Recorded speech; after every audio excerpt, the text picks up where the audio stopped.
Okay, welcome to this second session of our lecture. Okay, first we discuss some basic terminologies, and then now in this section we will be talking about data distribution. So this is a bit important and an interesting topic. The discussion we made so far was not that interesting and it was not that important, but now I think we are in the interesting part of our course. Okay,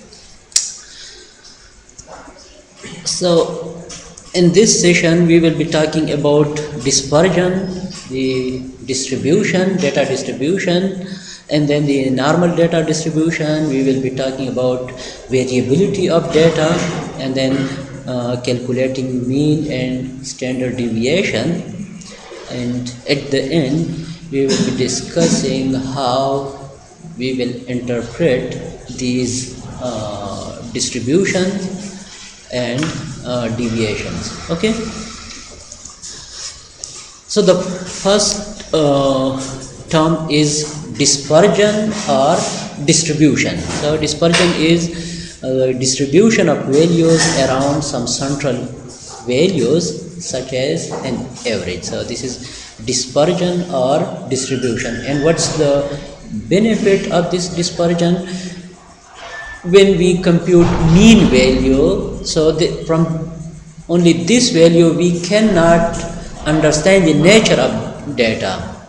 Okay, when we have only the mean or median or mode value, we cannot understand the nature of the data correctly. So for this we need these other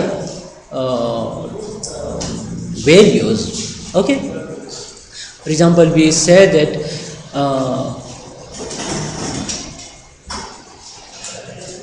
we distinguish between mean and mode, and then for many cases mode is same.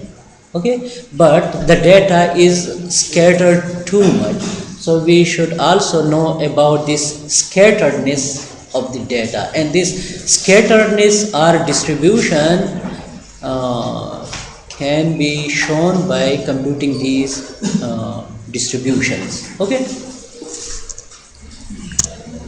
now I just try to make this concept easy by using this simple example. I have a record of 20 students and their ages. Okay, student number 1 age is 18, 2 is 20, and 3 is 19, and so on. Okay, 10 records are on the first two columns, and then the next two records are on the second column. We have a total of 20 records. Very simple. You don't need to give too much concentration. This is not too difficult. Just here we have a record of 20 students, and each student has some age values in year. Okay,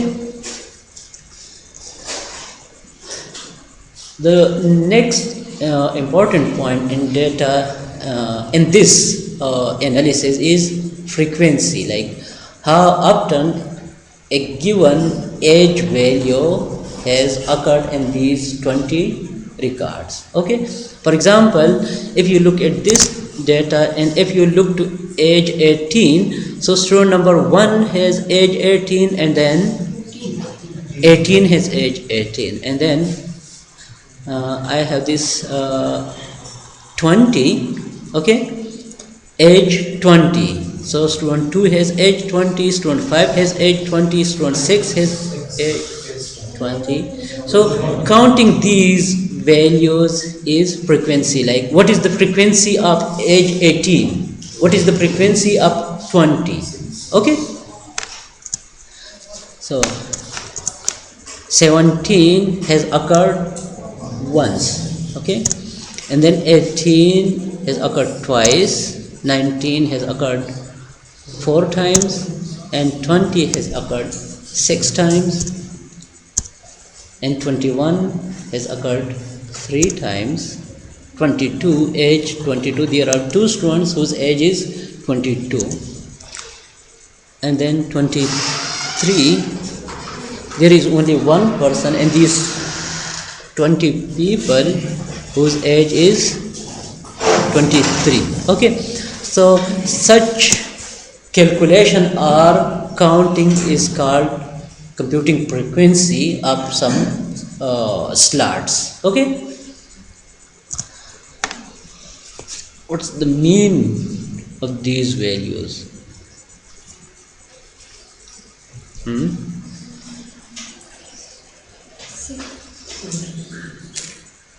Mean of these ages, like we have 20 students. Okay, it would be difficult if no, it shouldn't be difficult.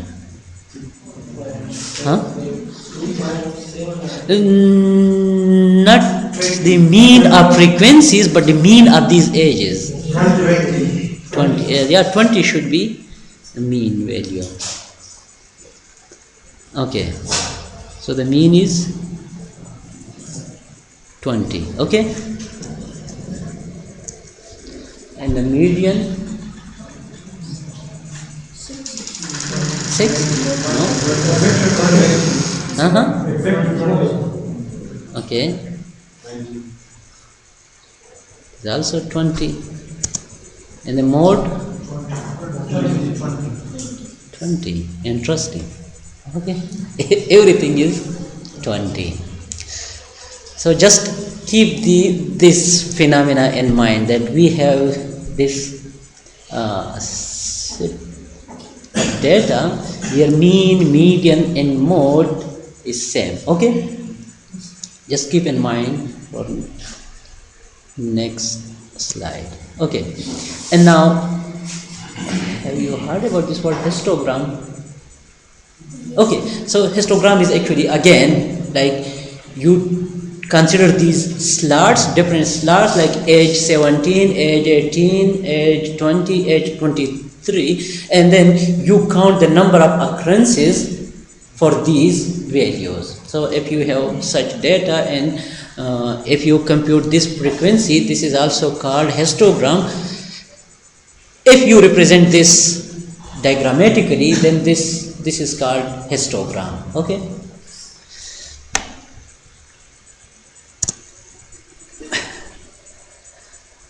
what do you see in this figure? 20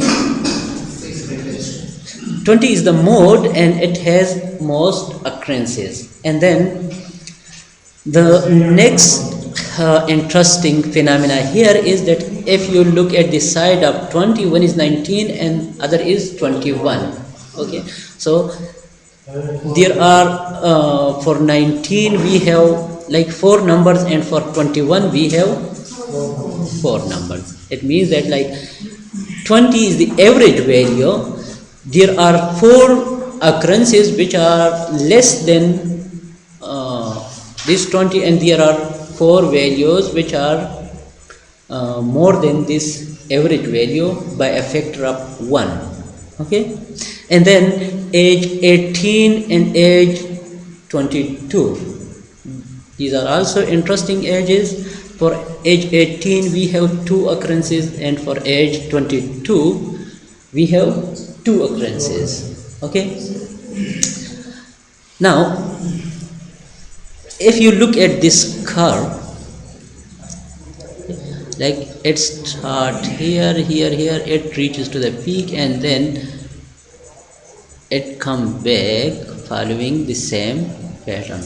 Although I have created this data intentionally to have this map, okay, but in real world we have a lot of phenomena which has this map, like there are average values and some values are less than this average value, some are more than this average value, and these values have this like similar occurrences on both sides. Okay,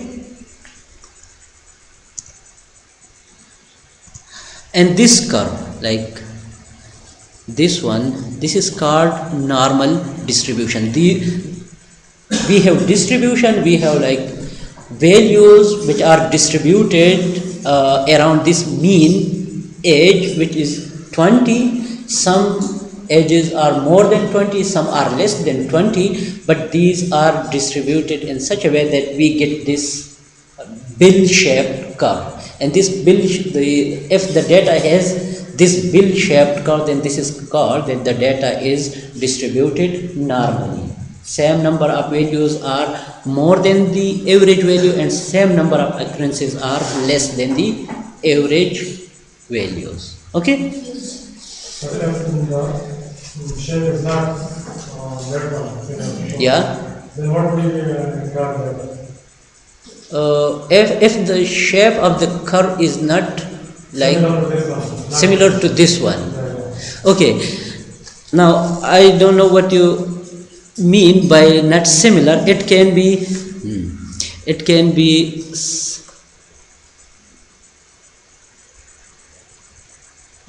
like this one. Then again this will be normal distribution, and it can be like this one. Again it will be normal distribution, and it can be like this one. So again it will be normal distribution if the curve is, let's say, if the One it type looks, of distribution is called uniform distribution. yeah, So the curve will be straight. yes, but if the curve has not this bill shape, then we say that this is not normal distribution. Then we have a lot of other types of distributions, okay, which we will study later. Yeah.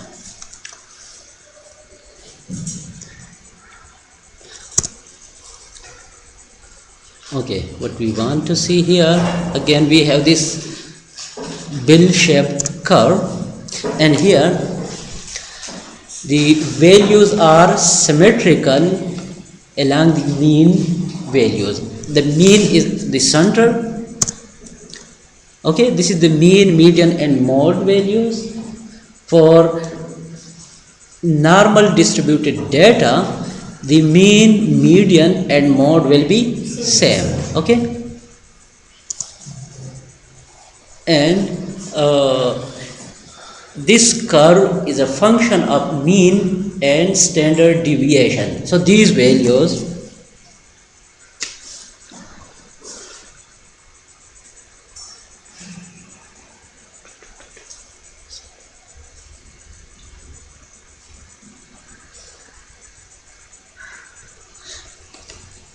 distribution is like the data is distributed along this path. This is one extreme value, this is another extreme value, and this range is called deviation, that the data is deviated for this much amount. Okay, so this curve, this is the function of mean value and the deviation. This is the mean value, okay, and this is the deviation. So this curve is a function of this mean and standard deviation.